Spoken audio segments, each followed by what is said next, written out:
Uhuru, Uhuru, and welcome to a very special Facebook Live Ask the Doctor series presented by APDEP, the All African Peoples Development and Empowerment Project. My name is Dr. Aisha Fields, and I am the International Director for APDEP, which is an African community-led development organization established by the African People's Socialist Party in 2007. APDEP carries the mission to win African people around the world to contribute our skills towards building African community-led development programs in the areas of agriculture, education, healthcare, disaster preparedness, and emergency response. APDEP was formed to bring Africa's skills to the African Revolution and forward into a united, liberated Africa.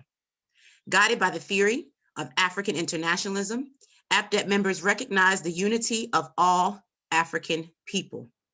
We reject all false physical and mental borders that would seek to separate African people from each other and from our national homeland, Africa.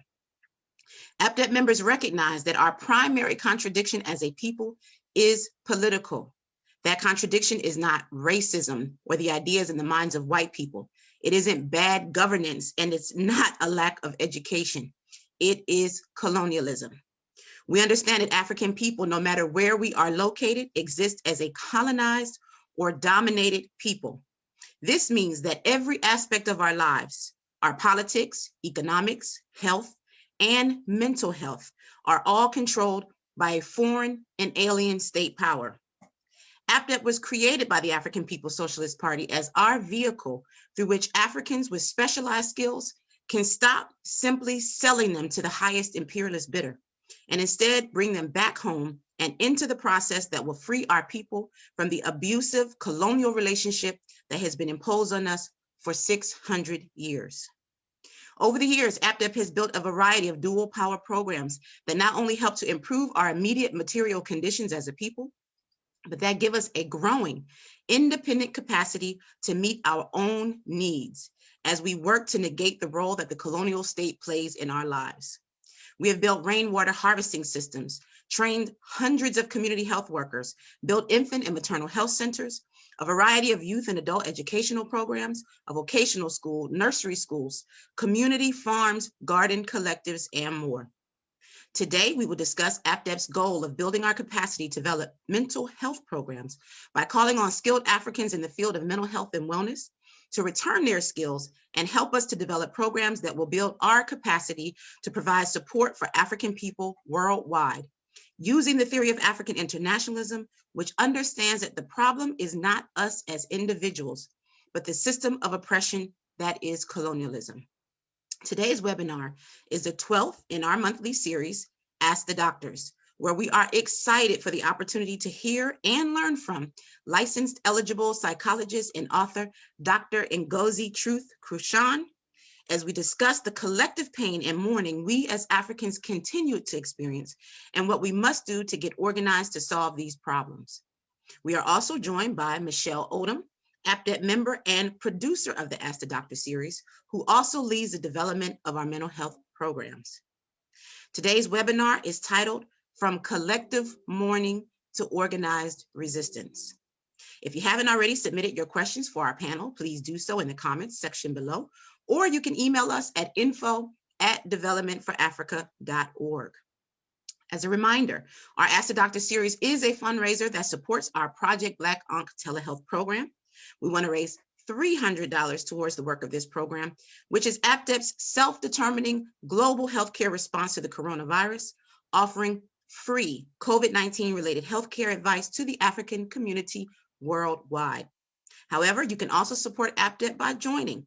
If you are a student who's listening, we have memberships that start as low as $10 a year. Please see the comments for information on how to donate and join, or you can visit us at developmentforafrica.org/donate or developmentforafrica.org/membership. Now I'd like to take a moment to introduce our special guests, who I am very excited to have join us today. Dr. Ngozi Truth Krushan is a licensed eligible clinical psychologist and owner of Dr. Truth and Associates, LLC in Atlanta, Georgia. Dr. Truth provides psychotherapy and mental health talks within the community in order to empower people to break generational cycles of thinking, feeling, and acting in ways that no longer serve them. Dr. Truth has interfaced and assisted clients and patients with tackling some of the most severe mental health concerns and life challenges. She has cared for persons within foster care, juvenile detention centers, jails, mental health courts, group homes, nursing homes, long-term care facilities, homeless shelters, and those with dual diagnoses, mental health and substance abuse, as well as mental health and medical concerns with psychiatric emergency rooms, private practices, community mental health clinics, Head Start programs, and alternative schools. Dr. Truth is affiliated with the Association of Black Psychologists and has facilitated healing circles for youth in Chicago public schools. Dr. Truth provides outpatient treatment for individuals, couples, and families. She addresses primary concerns of schizophrenia, psychosis, anxiety, depression, bipolar, PTSD, physical abuse, sexual abuse, neglect, domestic violence, community violence, multiple traumas, ADHD, autism and development delay, intellectual disability, relationship conflict, career life transitions, and grief and loss. Dr. Truth is a former professor of neuropsychology, hosts monthly grief workshops entitled Let's Talk About Grief, and authored the book Black Girls Cry, which can be found on her website, www.drtruthandassociates.com. I think you can all just be excited about this discussion, and we really appreciate you for joining us. Welcome today, Dr. Truth, to Ask the Doctor. Thank you so much, Dr. Fields. It's a pleasure to be here. Thank you for having me. Looking forward to the discussion, Dr. Truth. So now I'd like to introduce our next panelist, Michelle Odom. Michelle Odom is a counseling educator and professional counselor with over 7 years of teaching experience at the graduate level, teaching and training students in a community-based multicultural counseling program, an educational program that now prepares students to become licensed professional clinical counselors. Michelle has over 10 years experience serving in the fields of K-12 education and social services combined. She joined the Uhuru movement in 2020 and is a member of our 2 other sister mass organizations, NPDOM and ANWO, and joined APDEP in June of 2020. She has taken up the responsibility to return her skills to the African liberation movement and leads our work in the areas of mental health program and economic development. Welcome, Comrade Michelle. Uhuru, thank you so much. I'm very excited about today's discussion and ready to get started. Uhuru, Dr. Fields. Uhuru, Comrade Michelle. So I would really, again, like to, first of all, thank you both for joining us today for what I know is going to be a really important discussion on the impact of colonialism on the mental health of African people.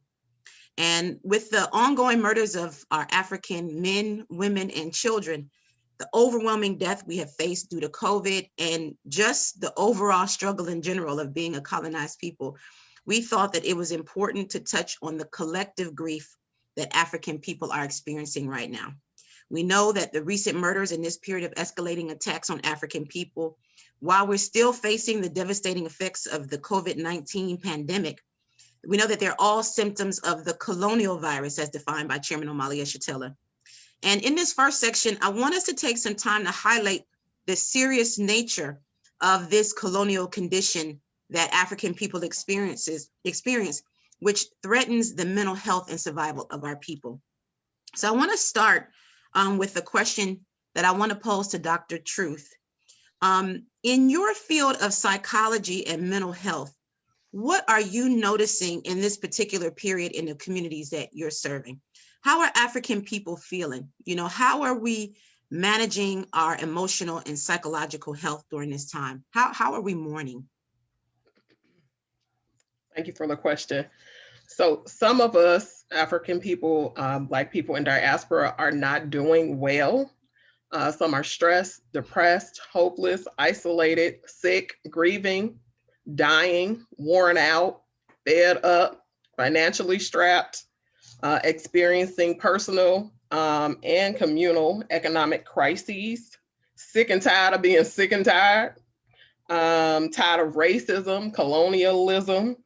Frontline workers and therapists and hospitals are full and at capacity at times and overwhelmed. and stressed. I think the difference between now and before, because they say when America has a sneeze, then African people everywhere are having a cold. So now it's worse. So the general population is experiencing more stressors and more depression than a subset of the clinical population. And so now they are experiencing unusual financial, emotional, physical health challenges all at the same time in the midst of a pandemic and wondering what to do, how to respond. Some are confused, sick, grieving the death of loved ones all around them, and others are caring for the sick, relatives, neighbors, friends, and elders. Many parents are stressed while working from home, unemployed, and trying to balance virtual school for their children. Many are losing their homes to foreclosure, unable to pay bills and rent.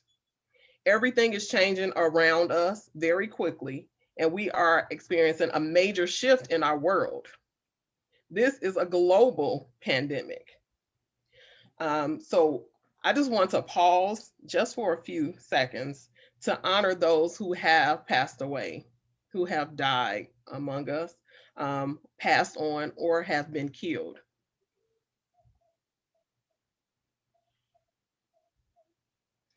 All right. In African tradition, we honor our ancestors, and usually we're pouring out the libations. I have the water, and my plant is in the other room, but usually I'll be pouring and saying Ashe. Ashe. As we call their names. Shame. So as therapists and psychologists, we are seeing all of these concerns and heightened anxiety and panic, depression and grief, while dealing with this simultaneously ourselves. We are, in essence, boots on the ground at ground zero, managing our own emotions as therapists while assisting others to manage their emotions. We are in the midst of a crisis. Some days are better than others for therapists as well as the general population, as well as the clinical population. As a result, many therapists and the general public have shifted. Myself and therapist colleagues began online workshops, and a lot of therapists are now moving to telepsych because we're no longer meeting in person because of the challenges of COVID-19. As a result, many, I lost my place, sorry. So myself and other therapists have begun online workshops to reach the masses that are many times restrained to home, to their four walls, to deal with the race-based stress and killings after the killings of George Floyd, Breonna Taylor, and others, where we teach African people EFT and tapping on meridian points in order to relieve stress and trauma, as well as other coping skills like deep breathing.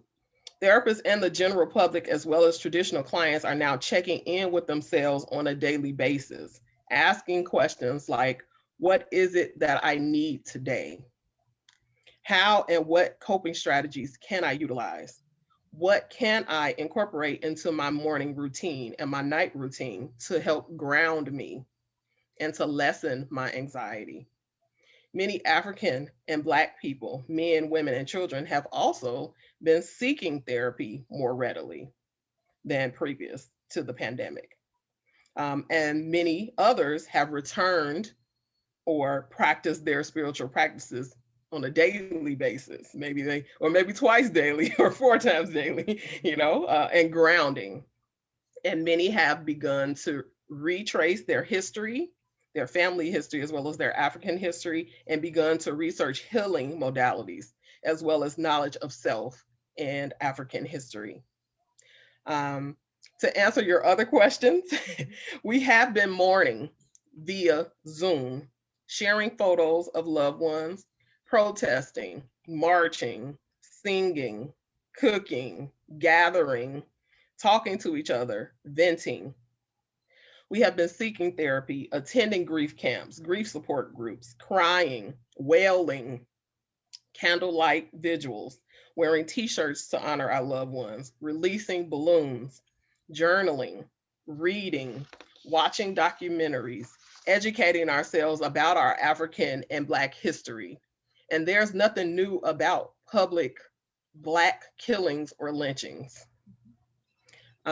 Grief and mourning, I just want to make the distinction, they are not the same.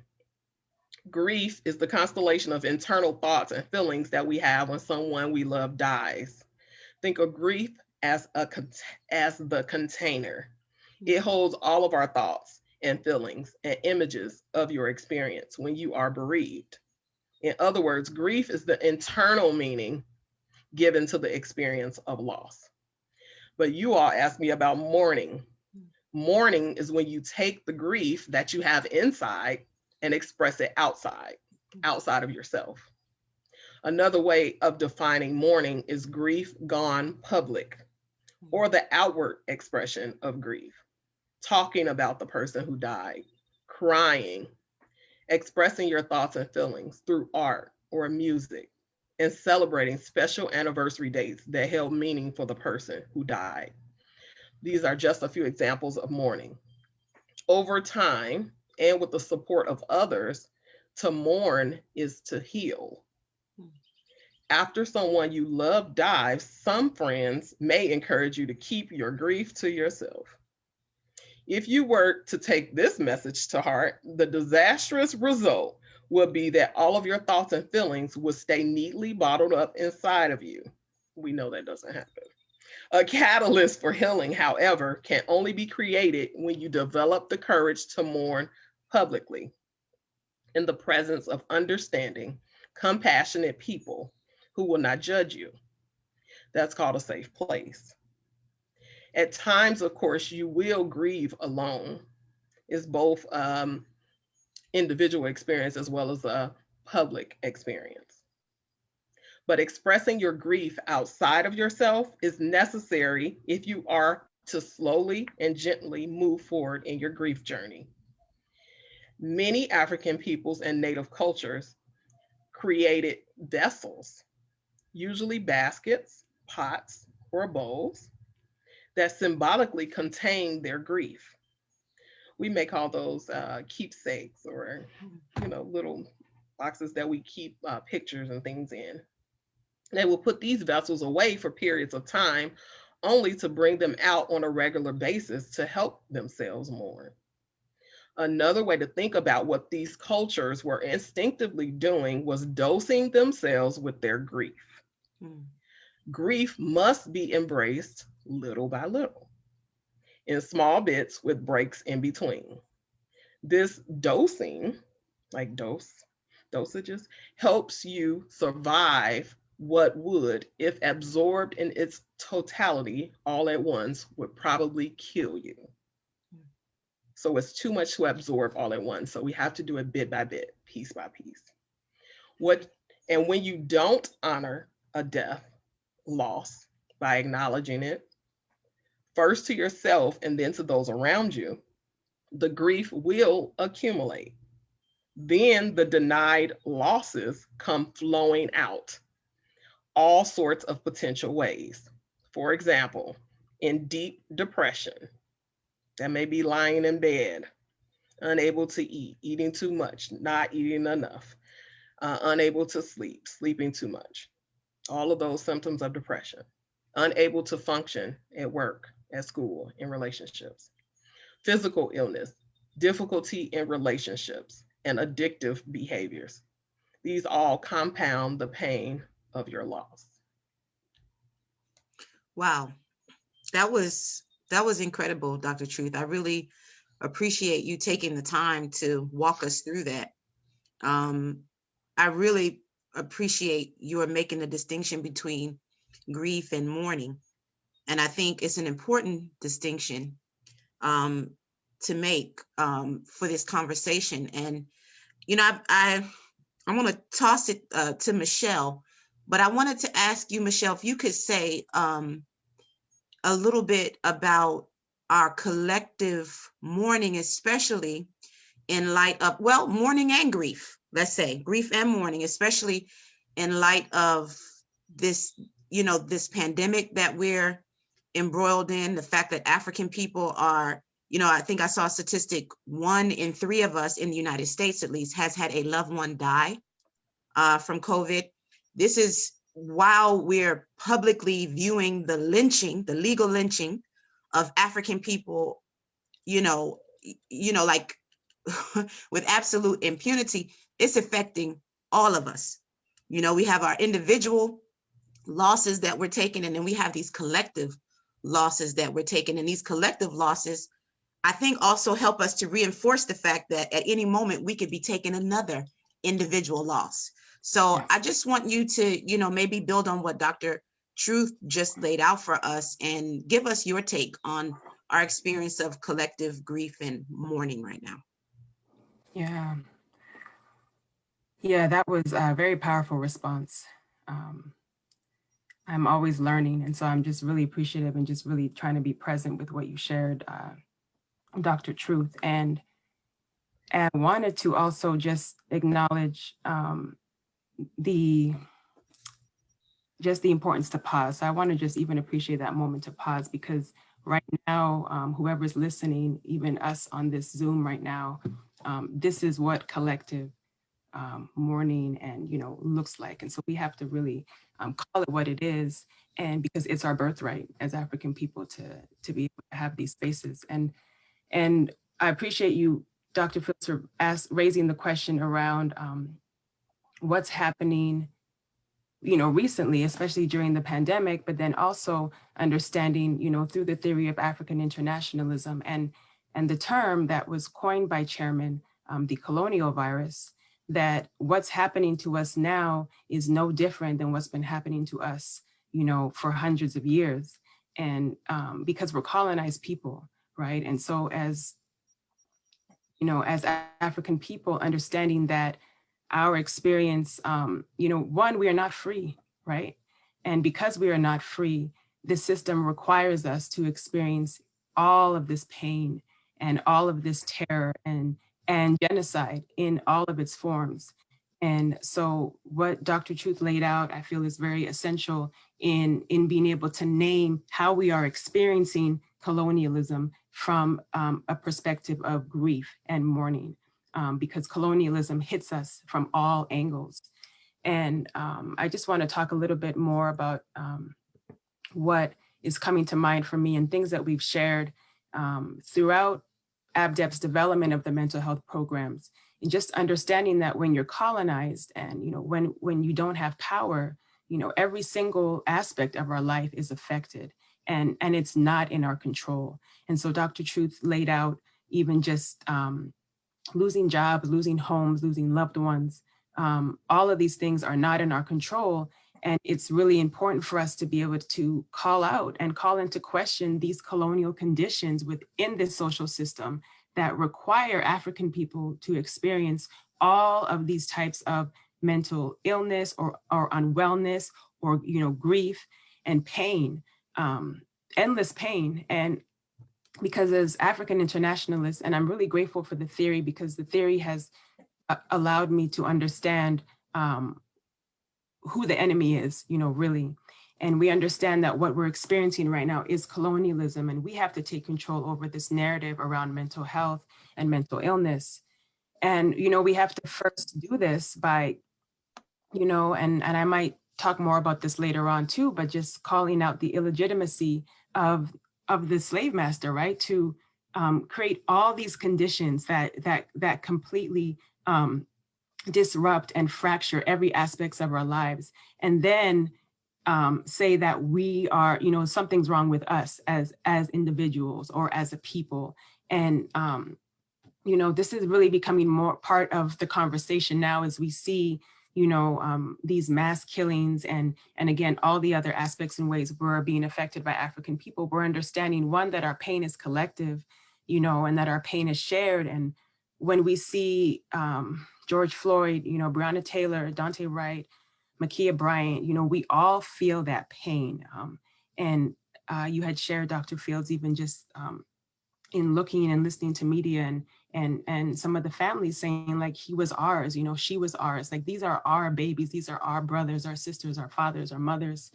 And in many ways, although there's a collective, we see what's happening collectively, we are also mourning in isolation as African people, because we see it happening over in this part of the world and over in this part of the world. And because we're not seeing ourselves as this is a collective thing, we're all experiencing it, it can, that can happen. And so I appreciate Dr. Truth's just taking that moment to even, as I'm thinking about these families too, right, that are being forced to deal with their pain openly in the media because, the colonial news wants to control this conversation. That is even if they want to talk about it.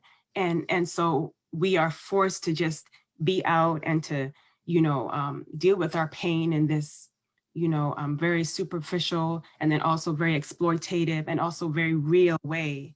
And in all these aspects, we don't have the time to just pause and to grieve. So I just want to really explain how this is really all related to our mental health. And because we can't separate our mental illness from issues of police brutality and police killings. And we can't separate it from, our children being taken away from us, and kidnapped from us from the colonial family court systems, right? It's not separate from even Black on Black violence, or, as we say, horizontal violence in the movement that we see in our communities, and even the education that our children are not getting in these schools, or, losing our homes, losing our jobs, not having clean food, all of these, clean water, or even healthy foods to eat in your community. How can this not impact us, mentally? And how can this not impact us, materially, because we're seeing the conditions. And all of this, so we can't separate our mental health and our well-being from any of this or any of those things, because it's all happening under colonialism. And again, when you're colonized, and I've said these words exactly before, that, the whole experience is going to be unhealthy, because the experience of a slave is unhealthy, right? Spiritually, mentally, physically. And so I just want to really appreciate this space and this conversation, and all just understanding again that all that we experience and all that we've done to maintain ourselves under this oppressive system. So whether, some of the things that Dr. Truth mentioned, like taking time to rest and, whatever it is, we have to honor that, because it's valid, it's important, and we are doing our very best, right, to just make it. And so, just want to really appreciate this conversation. Uhuru. Uhuru, Comrade Michelle. Yeah, thank you for that. I really think centering this conversation on the question of colonialism is absolutely necessary. Otherwise, we find ourselves, looking at this as an individual problem. We're dealing with a people's problem in every aspect of the word. And the fact that every aspect, as you said, as every aspect of our lives is being dominated, by our enemies, essentially. So there's no way possible we can be who we can be or who we should be under a system where you are a dominated people. It's not possible. So our mental health is absolutely tied in every way to the experiences that we have as colonized people. So I really want to appreciate you for driving that home. And both of you are mental health professionals, and I want to ask this question because I think it's important that we be clear about the fact that there are limitations, in the way that mental health is practiced under colonialism. So I want to ask you, Dr. Truth, what do you see is lacking with how mental health is addressed generally, and specifically as it relates to African people? And what can be useful to address mental health for African people ourselves? Okay. Thank you for that question. There are lots of limitations, even for me as a Black psychologist.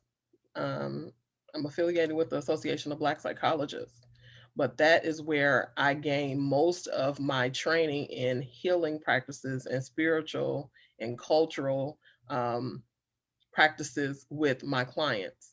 It is not going to come from, again, like you call it, the colonizer. It's not going to come from our school systems, which traditionally are individualistic in nature, and they train us the same way. They don't teach us how to address holistic health. They don't teach us how to talk about the soul and the spirit. It's actually left out of the conversation totally.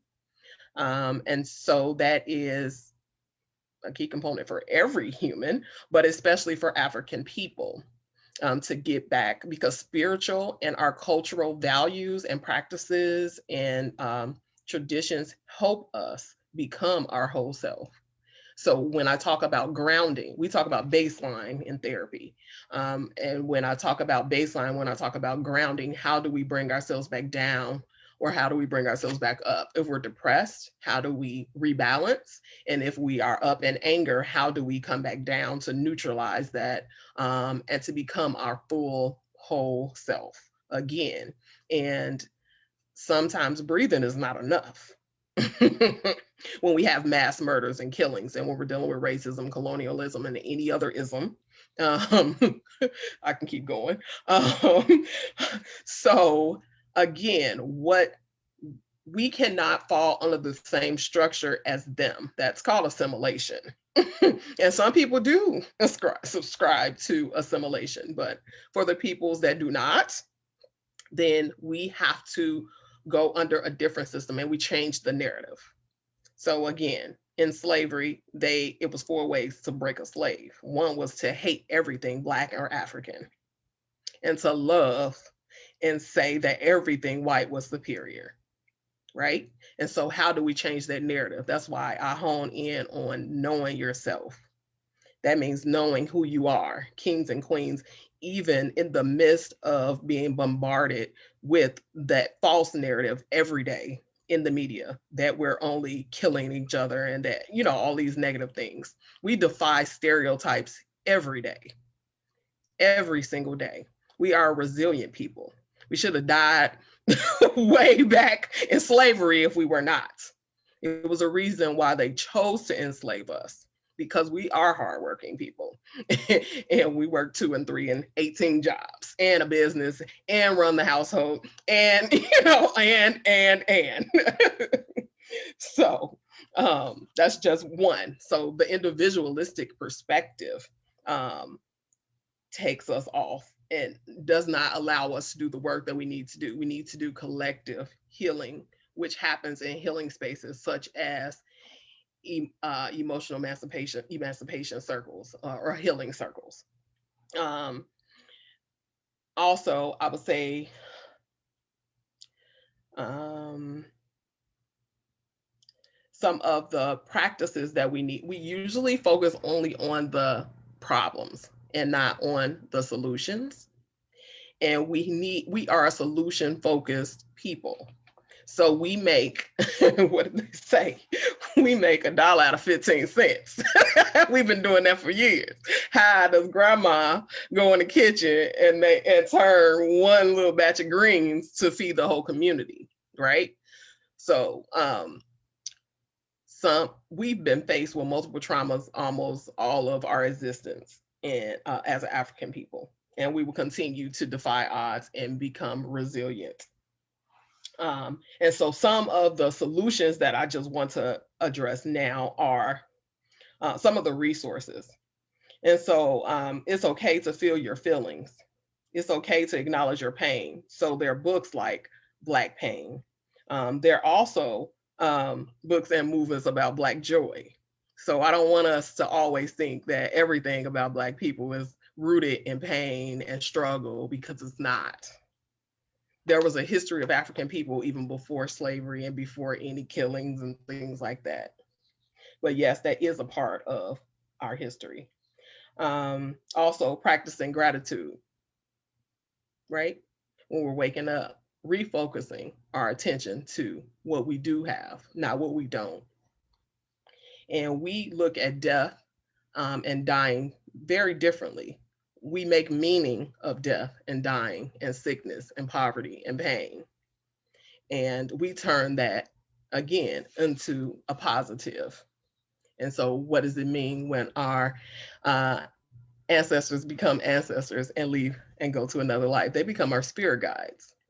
So again, that's turning that narrative into a positive. Participating in healing circles, all of those things are restorative practices that help us. Community is also a solution-focused practice that we can do.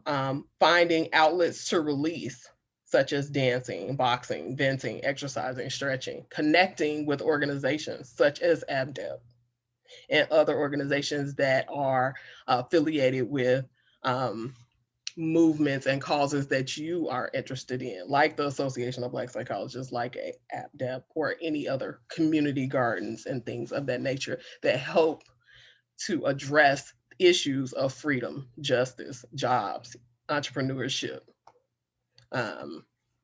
education. Thank you, Dr. True. I really appreciate that. Something that you said made me think of something that the chairman of our party and our movement reminds us of often, which is that our job in the Uhuru movement is not just to explain the world, but our job is to change the world. So I really even just appreciate this conversation for giving us an opportunity to kind of sum up where we are, and as the conversation progresses, even say, okay, where do we go from here? Because we can't be stuck. We didn't put ourselves in this condition as African people. We're not responsible for being here, but we have the responsibility for getting out of it. And so any conversation or any program or any institution that we develop in the Uhuru movement is about changing the world. So I appreciate you for what you just shared and for reminding us, of that responsibility that we have. And I want to ask Comrade Michelle, if you can also, respond to that question. What are some of the limitations that you observe in the field of mental health as it relates to African people? Uhuru. Yeah, I really want to just again appreciate this conversation. And Dr. Truth, you shared much of what I have experienced too in the field of mental health on the receiving end, and also in being a mental health worker.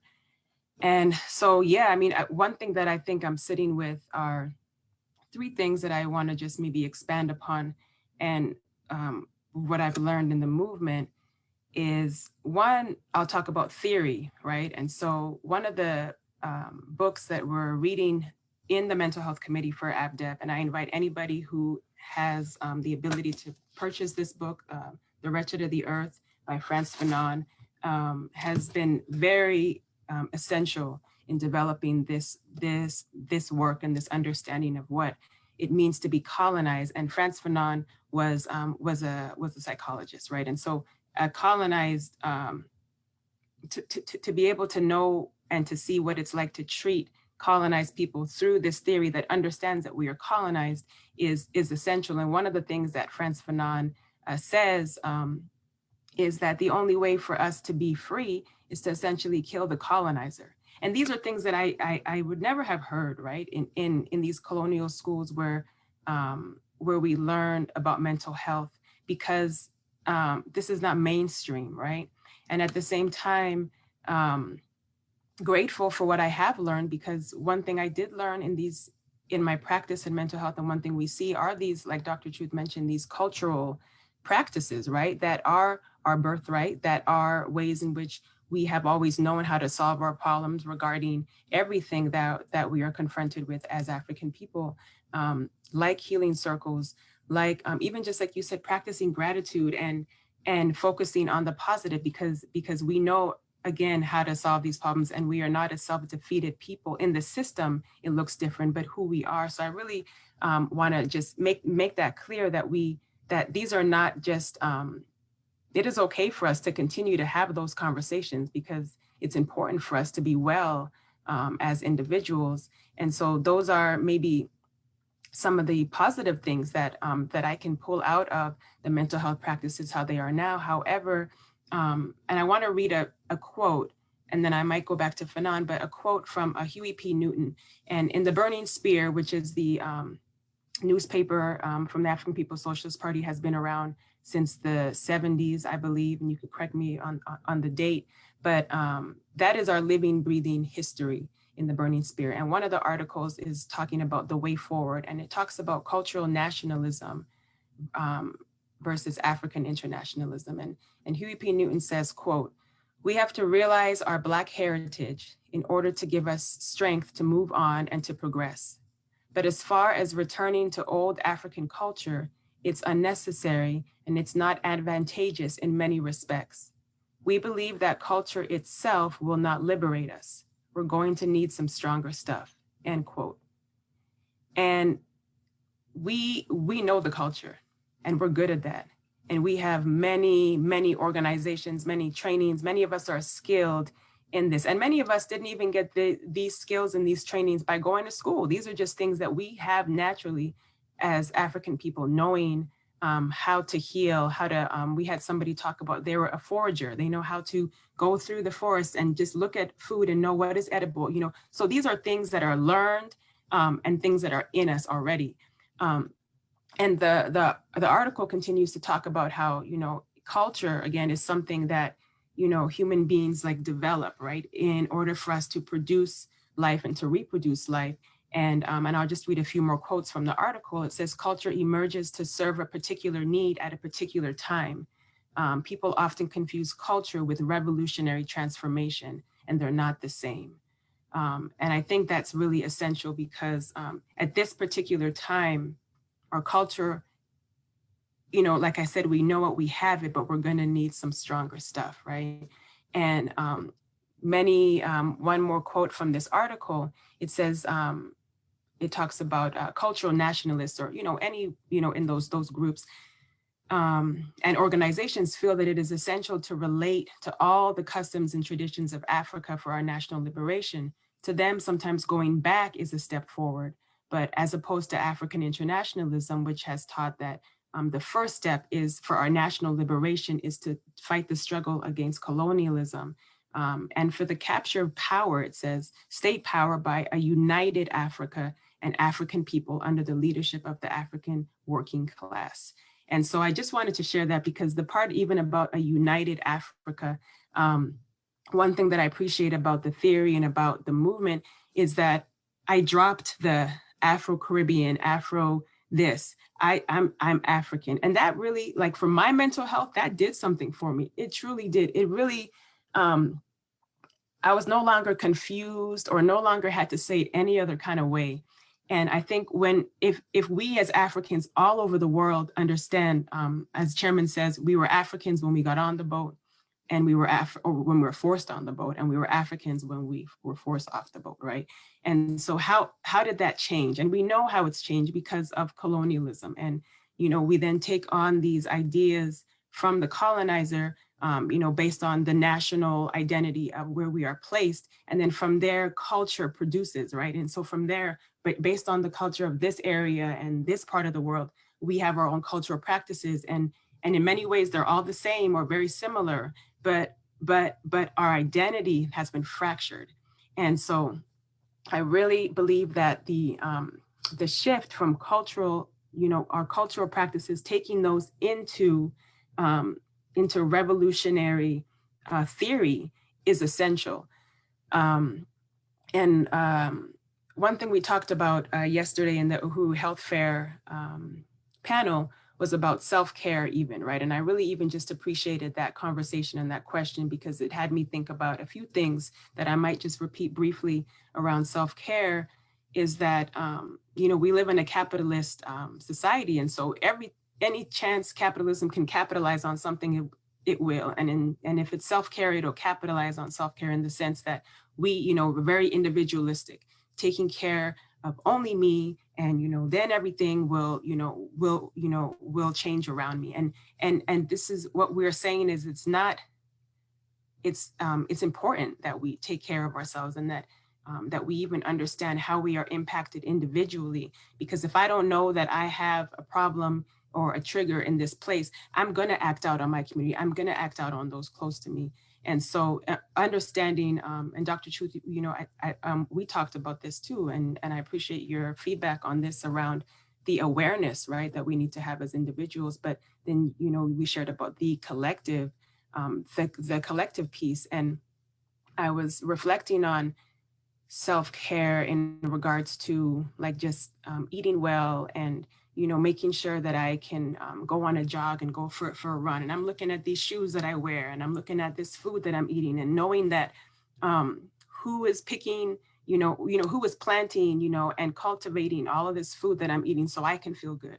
Who is, what African children and colonized children all around the world are making rubber so I can have these on my feet while I run. And so our self-care, I don't want self-care at the expense of colonized people anywhere, right? And so having an anti-colonial approach to mental health and to even how we care for ourselves as a collective is essential in this conversation. So really want to appreciate that. And the last thing I'll say, because this is, even as we're looking at mental health and diagnoses, is something that Kobina Bantu Shango, he is our Southern Regional Representative for the African People's Socialist Party, and he's mental health counselor. He's in the field of mental health through social work, and he often shares about how to be African and to be colonized is to be in many ways like bipolar, right? And in mental health, there's all these many different diagnoses which do characterize the experiences that we are feeling psychologically, physiologically, all of this. But really to be bipolar in how he frames it is that we are living essentially in two bodies, right? Like we are forced to live under and in a way that is not our natural, that it's not natural, but it's required for us to exist in this system. And so we have to kill the colonizer, right? Like we have to kill all of the ways in which it's impacting us. And in mental health, especially as African intellectuals in mental health, we really, like you said, have a responsibility to not only just change this narrative, but to call it what it is, and to not be afraid to just do that. Because, this is the time now, right? The cultural piece is so important, and Dr. Truth can speak to the emotional emancipation circles that the Association of Black Psychologists do, and it's very, very powerful work. So, we need that. Like we need those trainings so we can train us, and using the theory of African internationalism, tie this all together. So there's a lot of good stuff out there, definitely. Uhuru. Wow, I'm just really blown away by that analysis, Michelle, which I know is African internationalism. And the beauty of African internationalism is that once you understand the basic theory, you can apply it to anything. And I think that's why APDEP is so important, because it gives us the ability to have African internationalist analysis in areas that it wouldn't necessarily be otherwise. I mean, how many African people are stuck with the feeling that somehow what we're experiencing is our fault? How many of us are crippled with the idea that it was individual decisions that my family members made that brought me, to this place, or individual, decisions that I may have made. But what African internationalism helps us to do is recognize the fact that we were born into conditions that now we're responding to, and our mental health. And really, because we have to, we're involved in a war of ideas right now, and African internationalism is what African people have to recognize who the real enemy is. And more than that, what we can do about it. So I just really, really appreciate that. I really, really appreciate that. And what I want to do now is I want to take a moment to encourage anybody who is participating in this webinar to help us reach our goal of raising $300 towards our Project Black Ankh telehealth program. Project Black Ankh's telehealth program is a dual power healthcare program that is growing the capacity for African people to meet our own healthcare needs on our own terms. It is a concrete example of African people organizing ourselves to create, manage, and control our own healthcare system. So even though it might be limited at this time, it gives us the basis for meeting our physical and mental healthcare needs as a people. To make a donation this afternoon, please go to www.developmentforafrica.org/donate.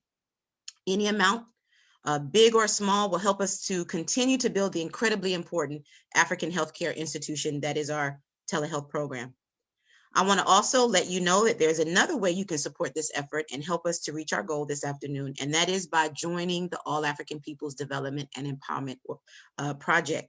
APDEP membership starts at just $10 a year if you are a student or if you're unemployed, or $25 a year for our basic annual membership. And we have various membership levels that go all the way up to our lifetime level, which is $1,000. And you can complete your membership by going to www.developmentforafrica.org/membership. I really want to encourage people.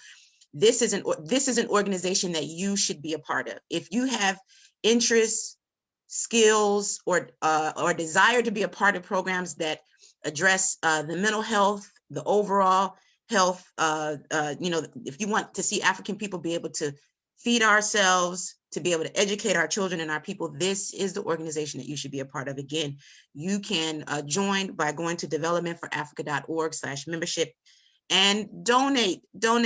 Help us to reach our goal of raising $300 towards our telehealth program by going to developmentforafrica.org/donate.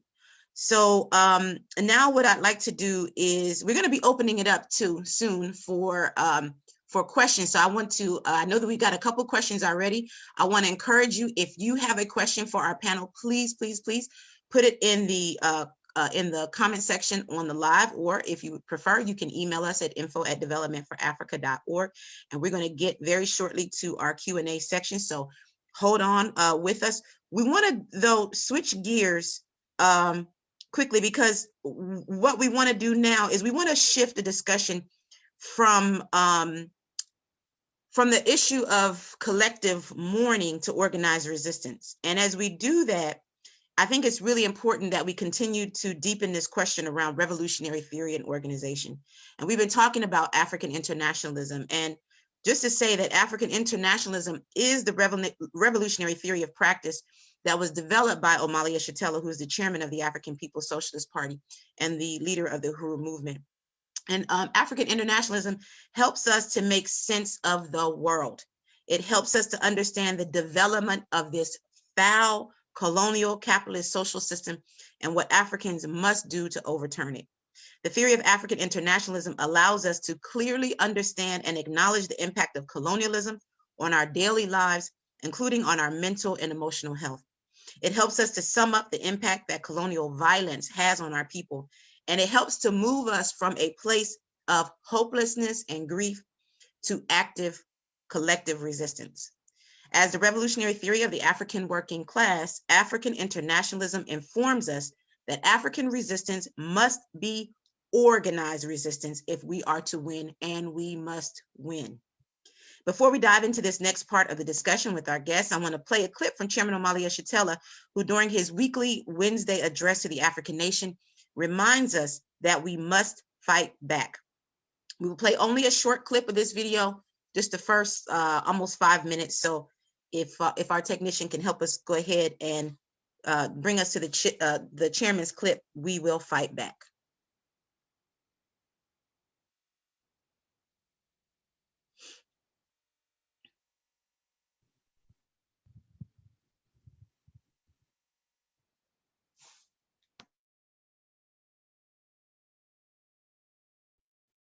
This is Omali Yeshitela, chairman of the African People's Socialist Party, leader of the Uhuru movement and the International African Revolution.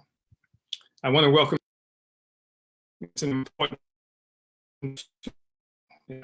discussion we've been having for some time now. It gets sharper almost every day because of attacks, egregious attacks on our people every day. And while we're speaking specifically to a situation that's happened here within the United States right now, and we're doing this because we have greater access to a greater number of people immediately here in the United States. Our party does. Infrastructure in many of the places where we are located is insufficient to support this kind of discussion using social media platforms, particularly in Africa as well. Nevertheless, what we want to talk about today, while dealing specifically and immediately with events inside the United States, they have significant implications and applications to the struggle of our people globally. So even as this country, the United States, and much of the world is engrossed with the trial of Derek Chauvin,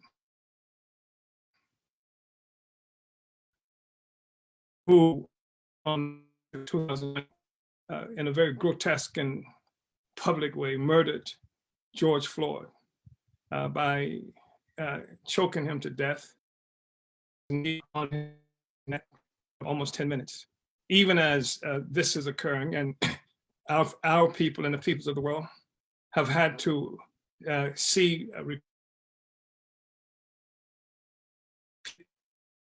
of this by Derek Chauvin and listen to testimony by African people and others who were there, talking about their sense of outrage and sense of guilt for not intervening, and recognizing that peoples all around the world also saw that murder and are watching this testimony that resulted in something like 10,000 demonstrations, protests, and even uprising within a 3-month period inside the United States, and something like protests in more than 60 countries outside of the United States, partially in sympathy with people in the United States, and also because the United States is the chief hegemon, the center of the global oppressive system, which is the of peoples by foreign and alien countries and governments. So there was a profound bit of unity with this struggle against colonialism, and many of the people suffer from colonialism, suffer from US colonialism, sometimes indirectly through these governments that have been imposed on them in Africa and some other places by the powers.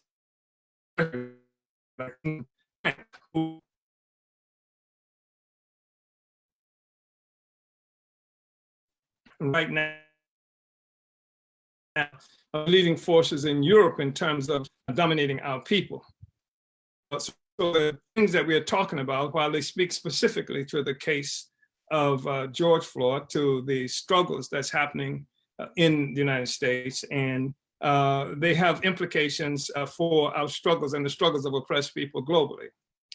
We will fight, and it was absolutely necessary to put forth this thing, especially so many African people experienced a sense of guilt because nothing was done by the people who watched him murdered. And as we watched him murdered in our living rooms and in front of our computers,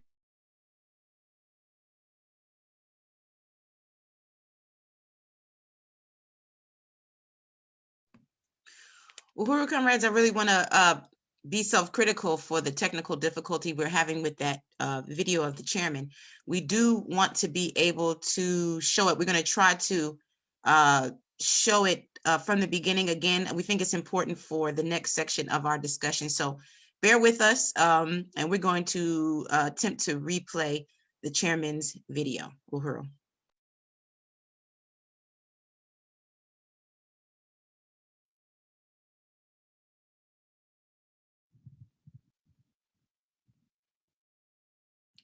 Uhuru, brothers and sisters and comrades. This is Omale Shatila, chairman of the African People's Socialist Party, leader of the Uhuru movement and the International African Revolution. I want to welcome you to this discussion on today. It's an important discussion. In fact, it's a part of an ongoing discussion we've been having for some time now. It gets sharper almost every day because of attacks, egregious attacks on our people every day. And while we're speaking specifically to a situation that's happened here within the United States right now, and we're doing this because we have greater access to a greater number of people immediately here in the United States, our party does, but we are everywhere. We are throughout the world, in Africa and other places. The infrastructure in many of the places where we are located is insufficient to support this kind of discussion using social media platforms, particularly in Africa, but in other places as well. Nevertheless, what we want to talk about today, while dealing specifically and immediately with events inside the United States, they have significant implications and applications to the struggle of our people globally. So even as this country, the United States, and much of the world is engrossed with the trial of Derek Chauvin, who on May 25th, 2020, in a very grotesque and public way, murdered George Floyd by choking him to death with his knee on his neck for almost 10 minutes. Even as this is occurring, and our people and the peoples of the world have had to see repeated views of this murder by Derek Chauvin, and listen to testimony by African people and others who were there, talking about their sense of outrage and sense of guilt for not intervening in that murder, and recognizing that peoples all around the world also saw that murder and are watching this testimony that resulted in something like 10,000 demonstrations, protests, and even uprising within a 3-month period inside the United States, and something like protests in more than 60 countries outside of the United States, partially in sympathy with the situation of African people inside the United States, and also because the United States is the chief hegemon, the center of the global oppressive system based on colonialism, which is the domination of peoples by foreign and alien countries and governments. So there was a profound bit of unity with this struggle against colonialism. And many of the people who suffer from colonialism suffer from US colonialism, sometimes indirectly through these governments that have been imposed on them in Africa and some other places by the United States or by some other imperial power, especially like England and France, who right now are the leading forces in Europe in terms of dominating our people. So the things that we are talking about, while they speak specifically to the case of George Floyd, to the struggles that's happening in the United States, and they have implications for our struggles and the struggles of oppressed people globally. We've themed this, another one, we will fight back. And it was absolutely necessary to put forth this thing, especially because so many people saw what happened to George Floyd, and so many African people experienced a sense of guilt because nothing was done by the people who watched him murdered. And as we watched him murdered in our living rooms and in front of our computers over and over again during this trial, as we watched him slandered and our community slandered during this process, we recognize that this is taking us right to the cusp of a serious resistance that will be more concentrated, more defined moving forward. And even as this trial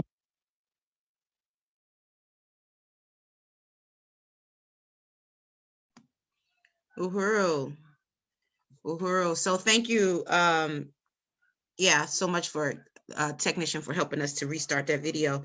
I really want to appreciate that brief political education by our chairman, who ended by saying that we're in a period of serious resistance that will be more concentrated, more defined moving forward. And this is where we are right now. So I want to, as we're shifting now to this discussion around moving from collective grief and mourning to organized resistance, I want to start with Dr. Truth. And Dr. Truth, I want to ask, as a psychologist, I'd like to get your take on what Chairman O'Malley has stated about the place we appear to be moving toward as a people. It seems to be obvious from the responses, even just from the Africans who witnessed the murder of our brother George Floyd in person, that there's a sense of, if I could do it over again, I would have done more. You know, we heard that over and over from Africans, you know, who witnessed that brutal murder of our brother.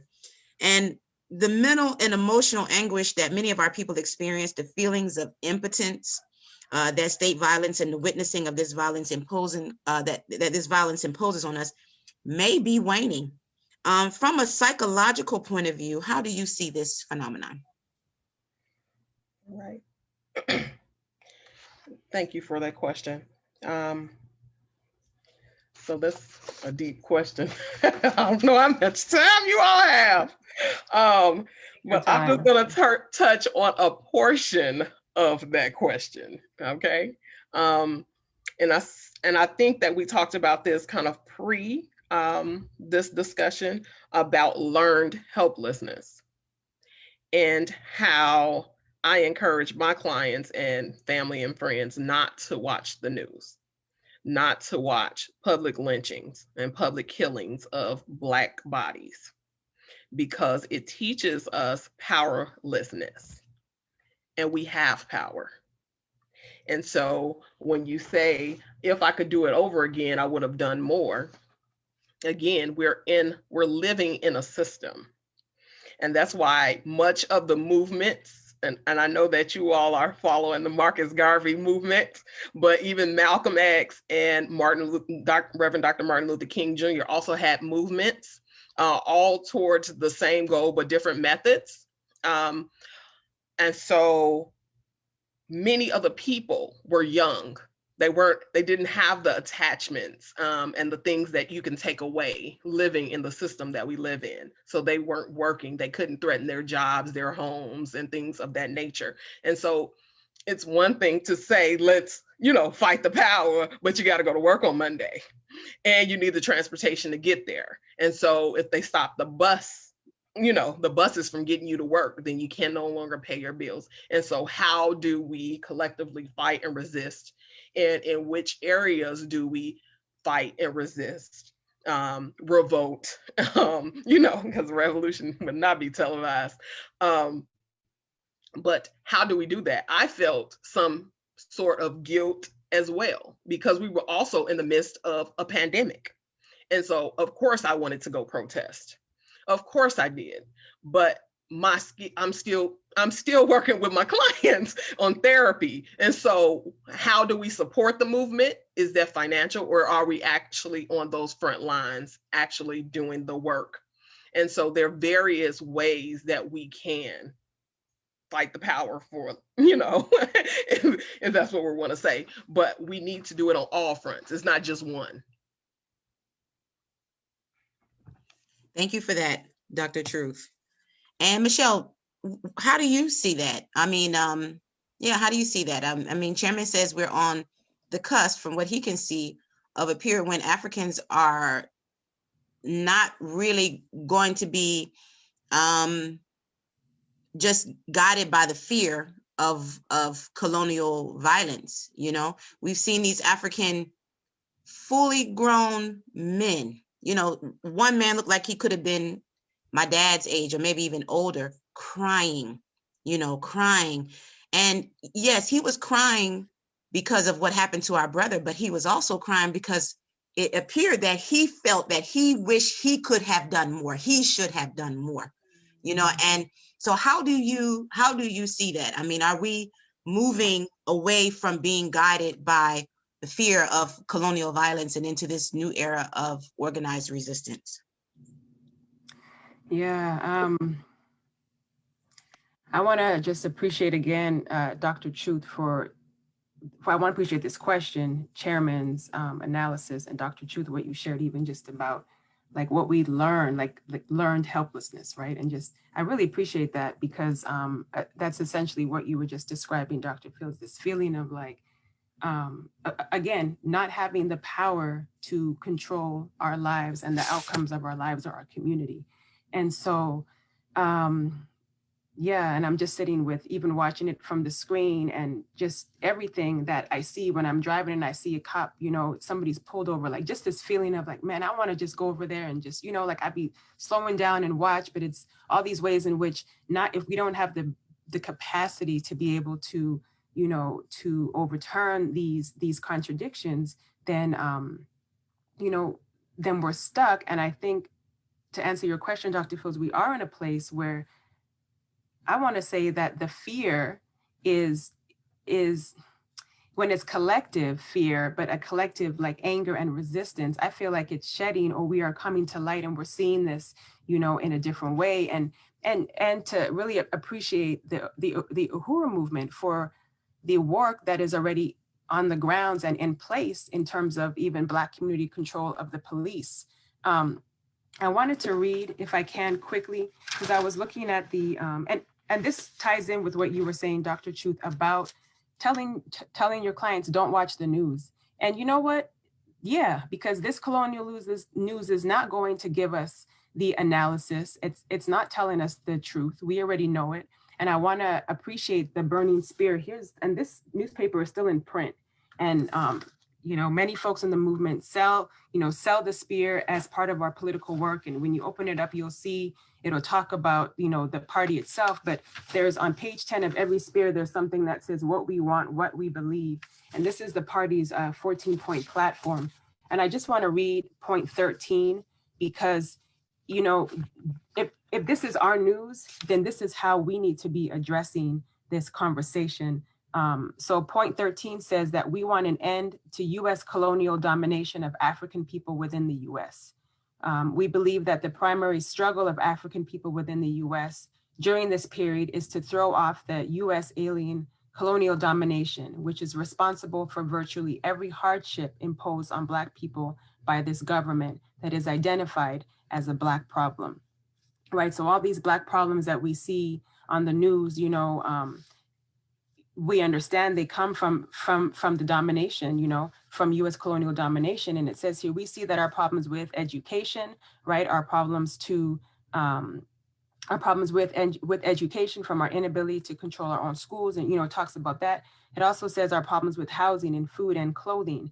And so understanding that we want, and there's even a section that talks about the removal of the state colonial police from our communities, because if, and this is, you know, happening even on the West Coast. There's an organization that I know that is the Anti-Police Terror Project, and they have built a whole network on first responders, right? And this is the work that that we have been building in ABDEP, and that we're continuing to use the skills, because Africans everywhere have in some ways built their own networks, right? Maybe it's just that, you know, that you can always call this neighbor, you know, when something is happening, or that now there is a network where, you know, that you can call these folks to be the first responders, or to at least show up when the police are there. But if we lack the organization to be able to address that, then we will continue to be individuals seeing something happen and doing nothing about it and feeling entirely helpless.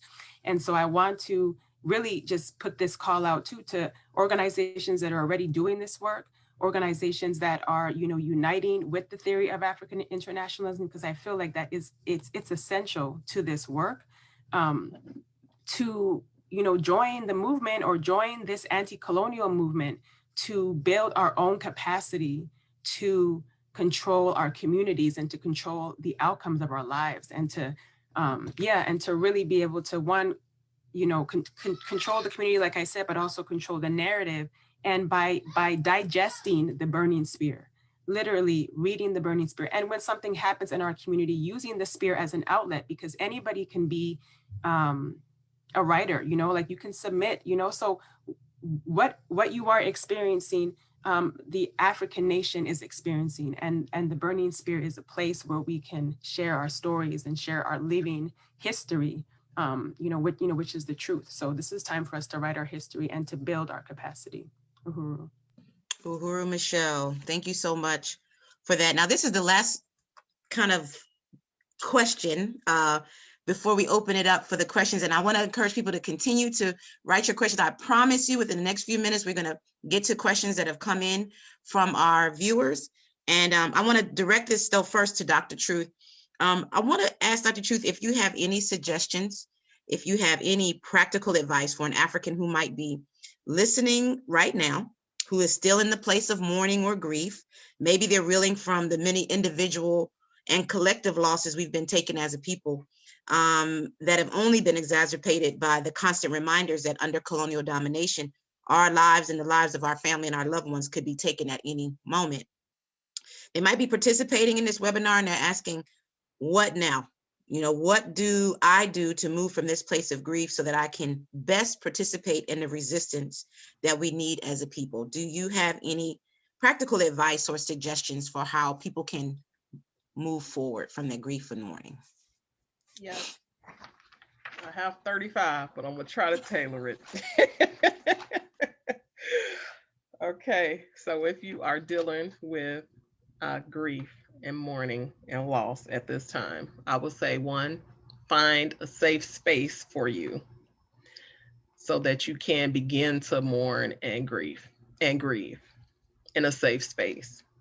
So even if those are in small communities or in your home, and then begin to utilize some of those boxes or things of that nature, bowls where you can keep the keepsakes of your loved one to honor their memory. You can create an altar, you can light candles, you can release balloons, you can do all of these things or any other thing that helps you to mourn the loss, because we have to release the hurt and the pain that comes along with grief, but especially with killings and death and lynchings. Okay. Also, I'm going to say to connect with some organizations, again, that will help you move through your grief as well. We talk about honoring your loved one. And so, what was your loved one dedicated to? So I'll talk about my loved one, my Aunt Jay. She was dedicated to the education of Black children in her community. Therefore, now I'm working on college scholarships to help them, you know. So honor your loved one by being dedicated to a movement or something that they were dedicated to. And that's another way to honor them. And I'll just direct you to my website for the rest of them because it's so much. It's never enough time. I really appreciate that, Dr. Truth. And can you say what your website is? And we'll put it in the chat too, so people can, because I know that that's something, that could be incredibly helpful for people. If you could just give us your website. Okay, so I have two. So one is drtruthandassociates.com, drtruthandassociates.com. And then the other website is Faith, Hope, Love Community, where I do a lot of my community work. And the link is called Black Lives Matter. It matters, and it has 35 different specific coping skills that you can utilize. Fantastic. Thank you so much, Dr. Truth.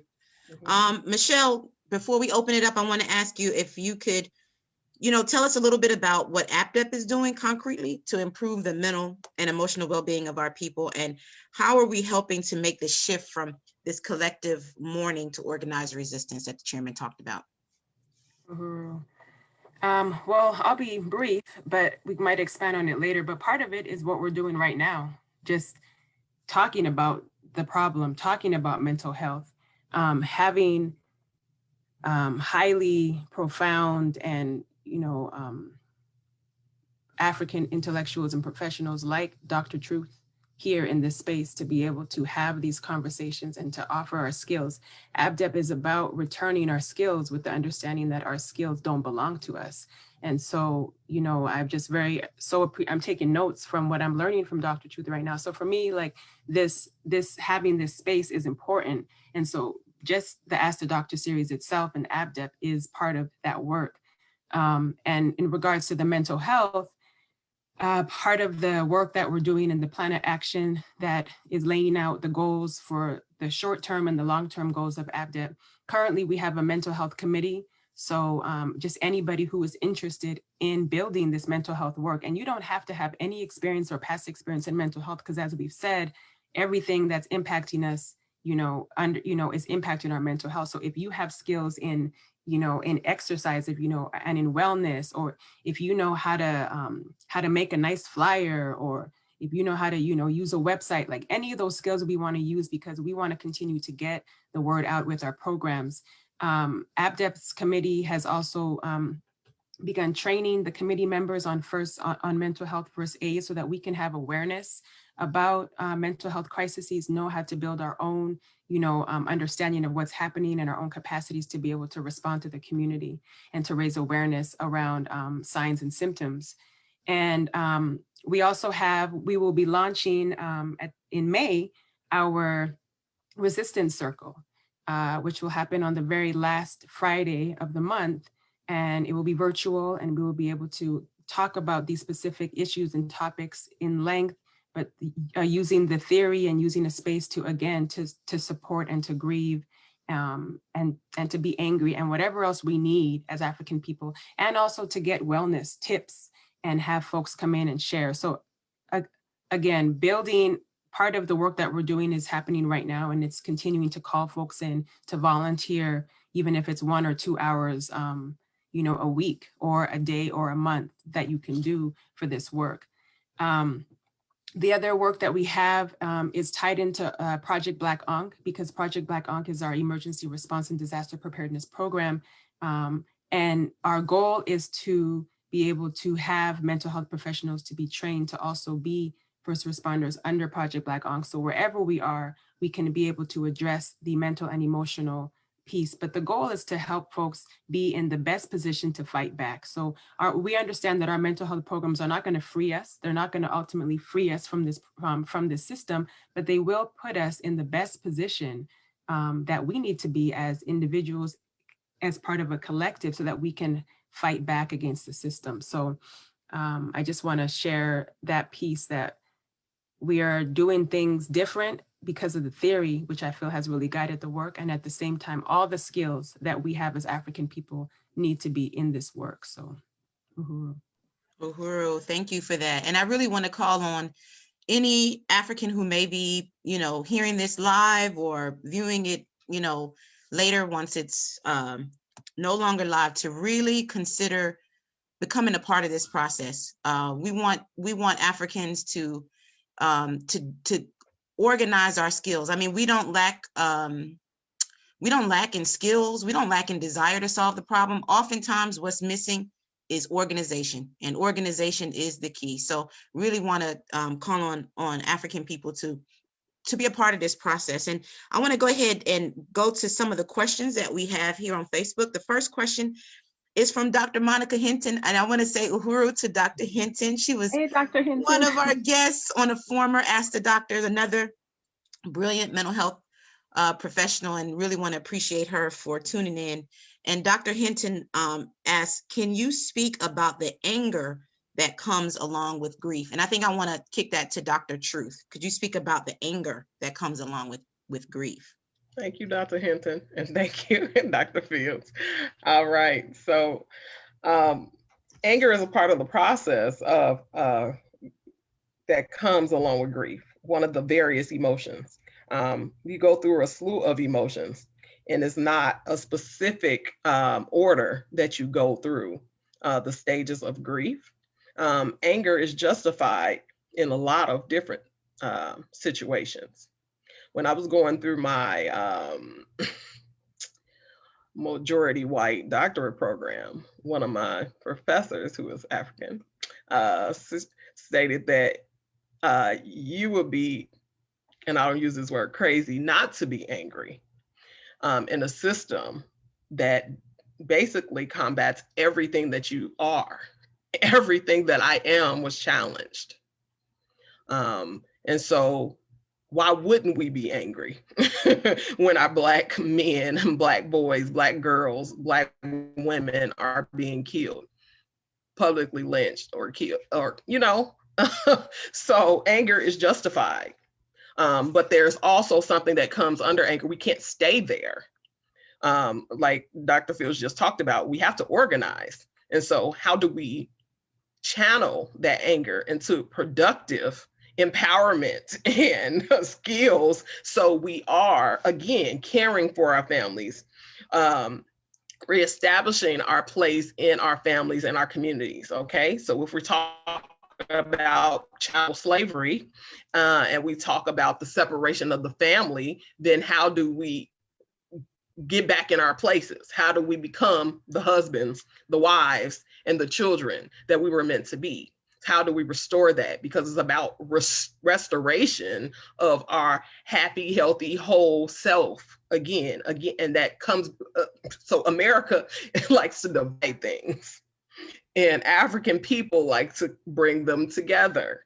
And so how do we bring back our mental health, our physical health, and every other health?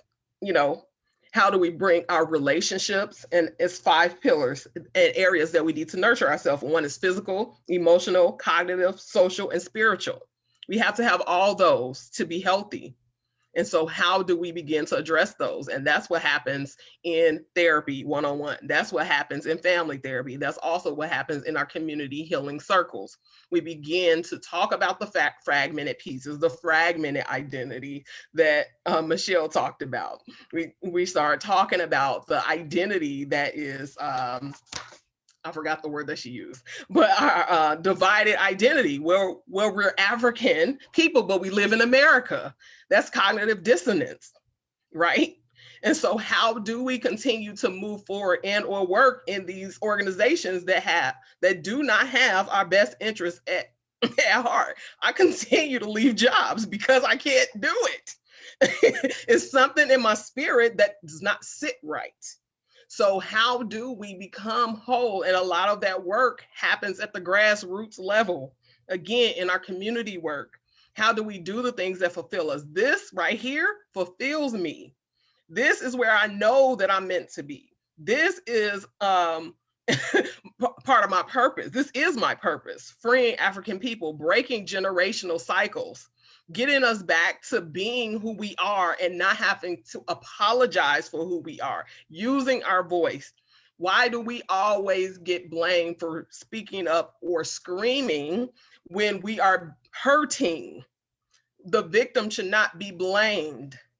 Again, and I don't want to call us the victim, the survivors.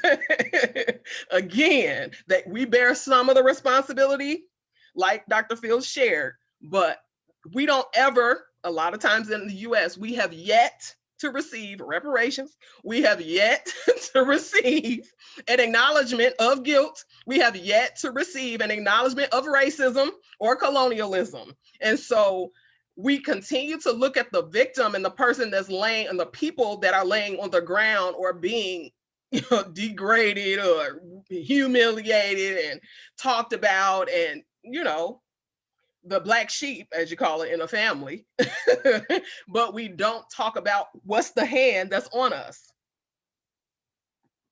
Right on, Dr. Truth. Right on. Right on. I want to really salute that response, and I really want to appreciate it. And just think about how liberating it is to say that, because the experience of a colonized African person is the experience of someone who is constantly spit upon, constantly abused, but somehow made to feel as if we can't acknowledge that abuse. That for us, the response has to be forgiveness. The response has to be calm. The response has to be to ignore, the violence that's imposed on us. If that won't make you crazy, I don't know what will. You know what I mean? So just to be able to speak that truth, and that's what this movement in part helps us to do, to recognize what is really happening to us. What is really happening, and to be able to articulate that. And yes, many of our people have been impacted in very serious ways.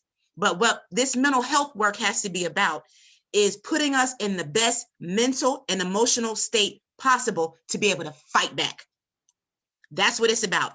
How can we be as whole as we can under colonialism, so that we know who the real enemy is? We're not lashing out on each other. We're not doing self-destructive behaviors that only play into the hands of the colonizer. How do we get well enough to fight back? That's what it's about. So I really want to appreciate that response. And I want to extend you, and I know it's bold, but I want to extend you an invitation to join AppDep. And I'm just going to let you know, you on my short list right here of people I'm going to be harassing about this mental health committee. So just know that, Dr. Truth. So I really, really appreciate that. And thank you, Dr. Hinton, for that question. The next question is from Comrade Nyundu.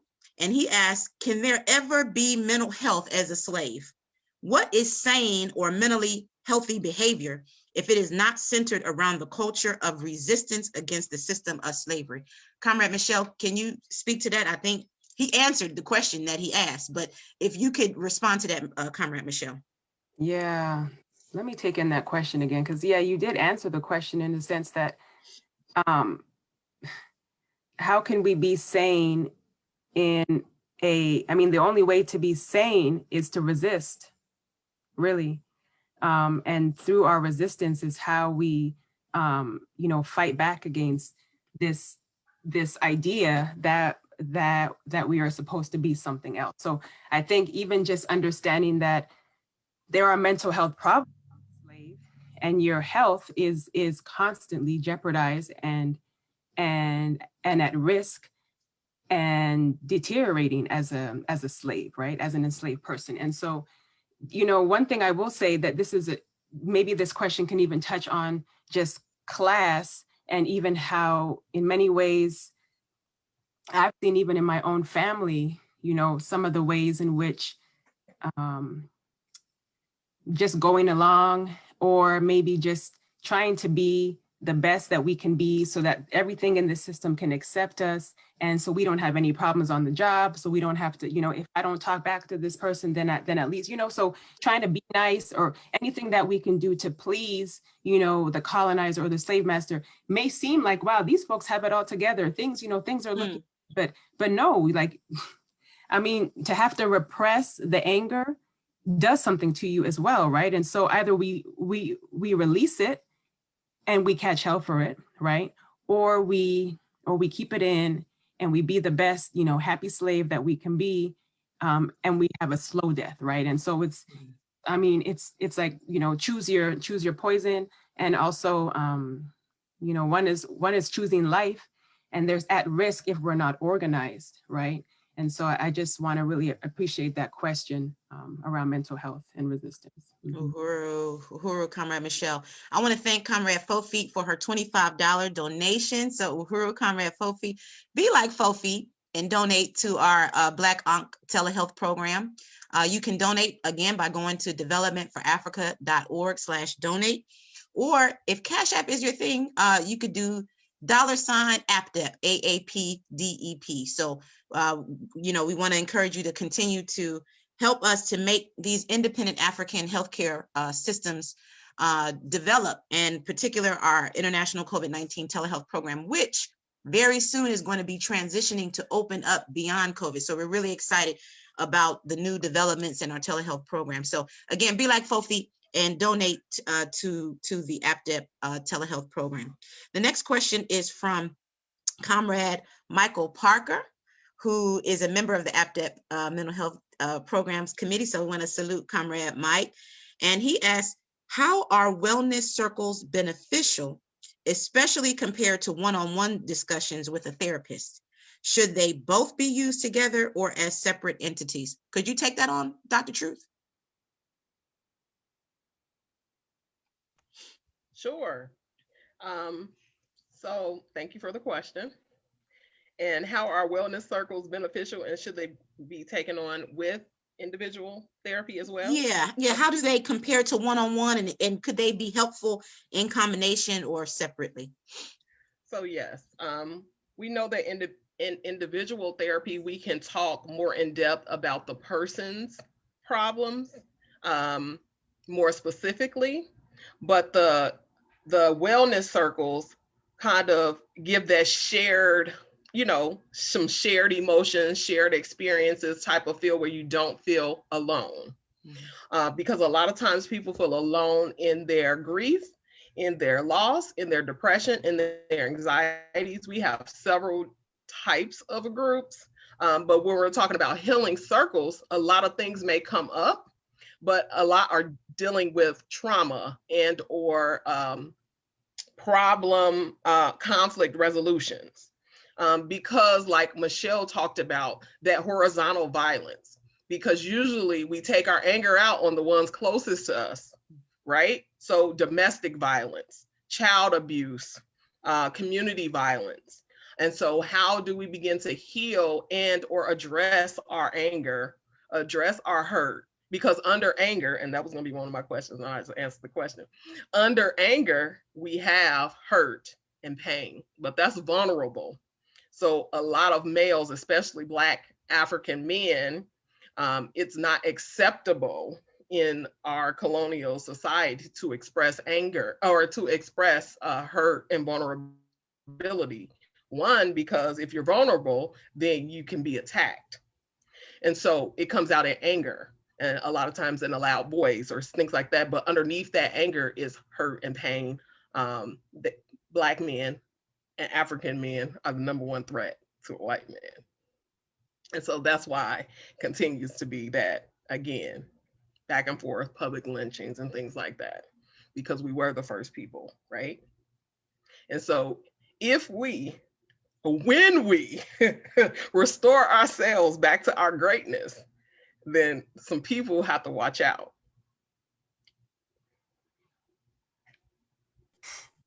Yep. Oh, you're on mute, Dr. Fields. Sorry, I'm back here amening, but nobody can hear. Nobody can hear my amen. I was saying, watch out. Yes. So this next question, thank you for that question, Michael, and for that response, Dr. Truth. This next question is from our comrade Matsamela Odom, who is actually the vice president, international vice president for the International People's Democratic Uhuru Movement. I want to salute our comrade Matsamela, and he asked this question. In Southern Africa, they have people called Sangomas. The root word of Sangoma is Ngoma, meaning drum or song. Can you speak towards the revolutionary role of African culture, music, art, and creativity in African healing? Michelle, do you want to start? Yeah, and I appreciate this because we did touch on this a little bit earlier, but not in the sense of fully embracing all of our culture and art and music and creativity. And one thing I'll say is, you said, can we speak to towards a revolutionary role? So just for example, yesterday, the African People's Education and Defense Fund held a festival, the Uhuru Health Festival.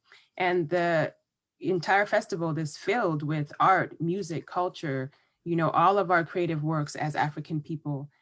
We have people even have skills in exercising and getting us moving. And so one thing that is essential is not to lose that, but under a revolutionary movement, we have to continue to have political education and to understand that a lot of these ways in which we heal can only be done so with the theory and with the understanding that we are not doing this for temporarily feeling good, but to literally overturn the system so that we can truly feel what's good. And I want to I'm reminded of a quote, Comrade Kundai Bajikikai, who's a member of ABDEP and the APSP, shared one time about, she coined it as a freedom that I do not know.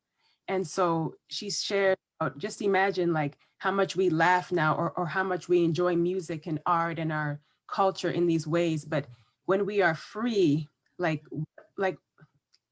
I don't even know what that would be like, right? To listen to music as a free person. So just wanted to acknowledge that piece of, it has to be revolutionary in its practice, and similar to even the practice of, capoeira, right? And so using our works as resistance. And Frantz Fanon talks about that in the book, about like the muscular release that it did for the enslaved people to be able to release and to dance into things like that. And so it's essential, but it has to be revolutionary, knowing who we're really fighting for and why we are getting in our best possible position. Uhuru. Uhuru, Uhuru. I want to acknowledge some comments that have come in. One comment is from our comrade Fofi, who says mental health is normal for colonized people because this normal is not normal for colonized people because this normal has been placed upon us.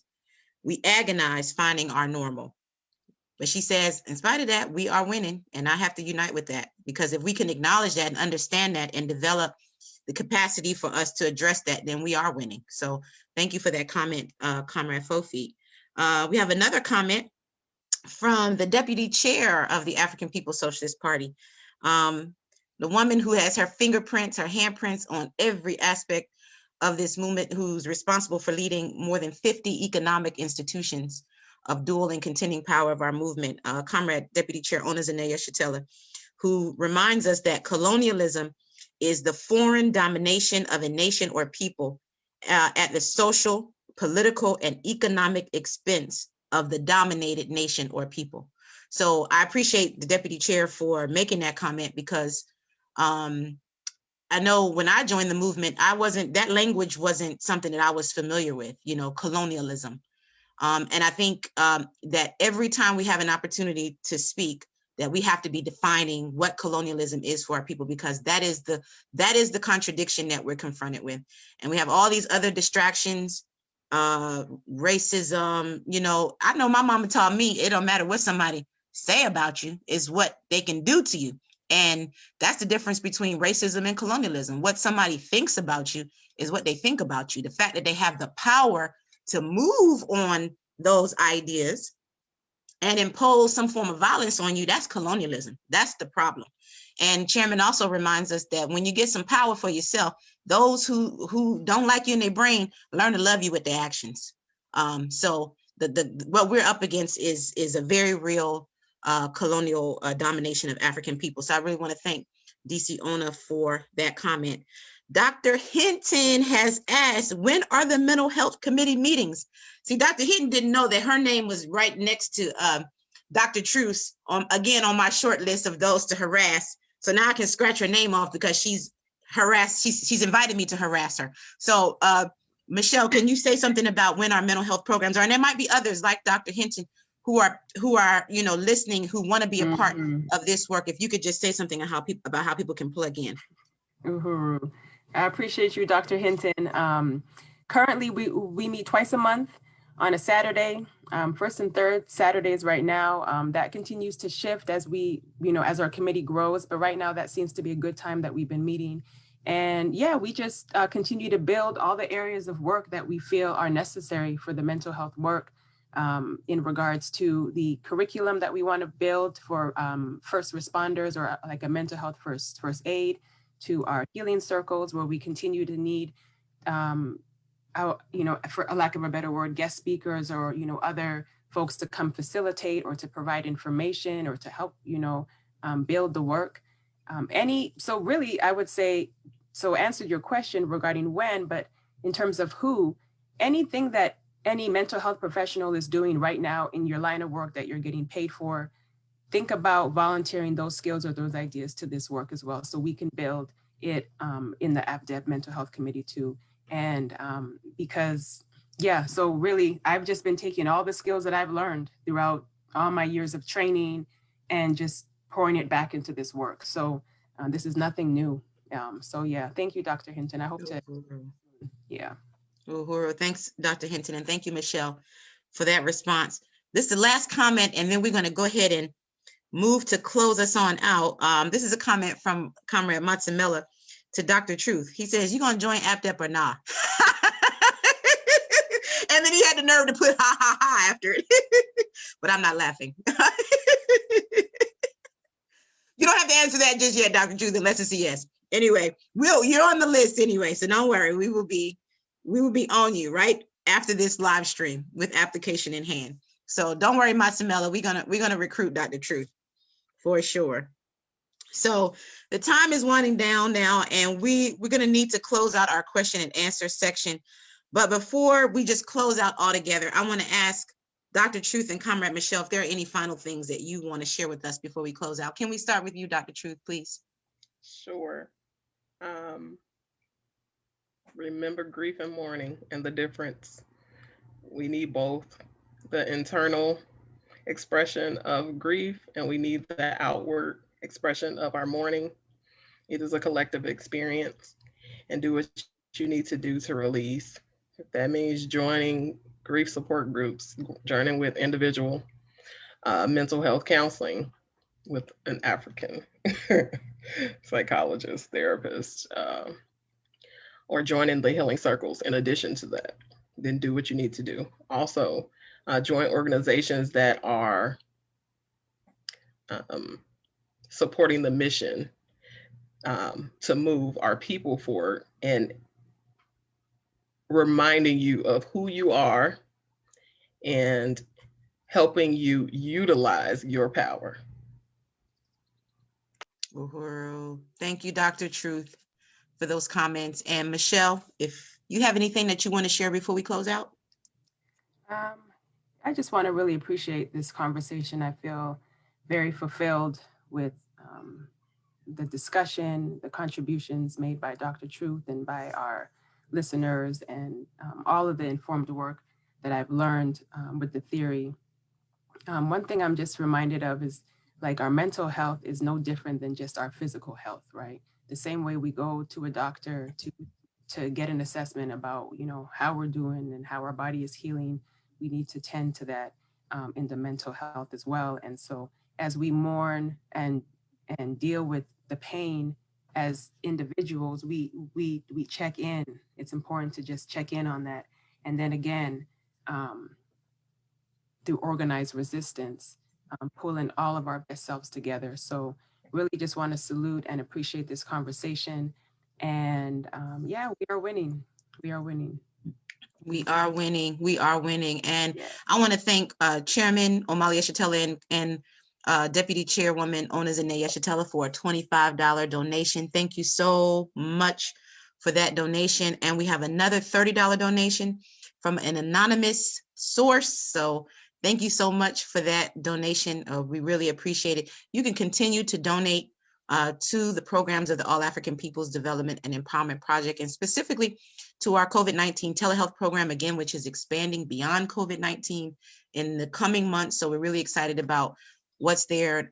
So many ways that you can plug into this organization as a member, as a volunteer. We've been highlighting the mental health question in our mental health work with this discussion, but we also focus on agriculture, education, emergency response, and disaster preparedness. There's so many critical questions that this organization is taking on and helping African people to build our capacity to be a self-reliant people, to build our power now. We're not waiting for the successful end of our revolutionary struggle to know what it means to take control over the aspects of our lives that have up to now been dominated by our oppressors. We're building our own people's power, our own Black power now, even as we know that we will be victorious and have absolute control over our resources and be a self-governing people. So I really want to call on folks to join the All African Peoples Development and Empowerment Project. And before we close out all together, we have a treat. I'm going to toss it over to Comrade Michelle,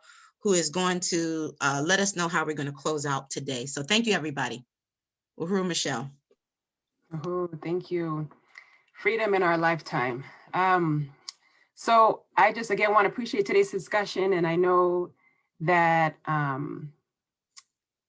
many of us have had this opportunity. And again, Dr. Truth, I hope to see you again soon and appreciate your contributions. And as we wrap up today, we want to, I thought it would be good that we leave us with some music, some revolutionary music, which is written and composed and arranged by Alikia Ngoma, who is born from Haiti and is a member of the African People's Socialist Party.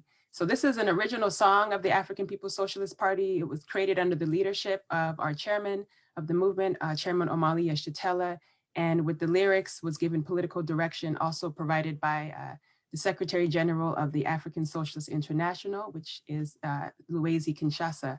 So this song is the theory of African internationalism in condensed song form.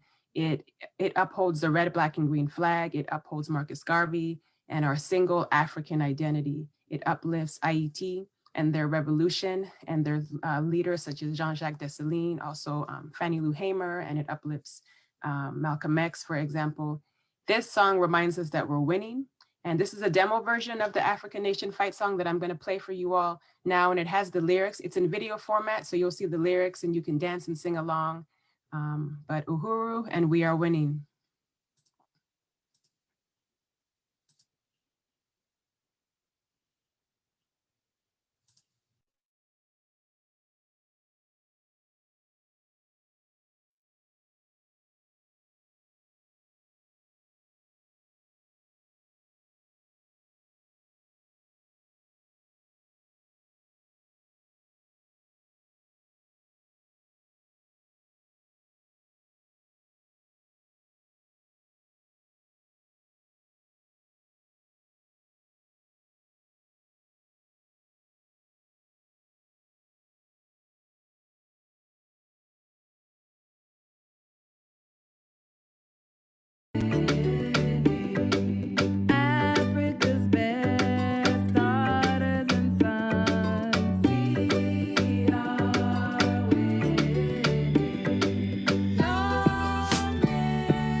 like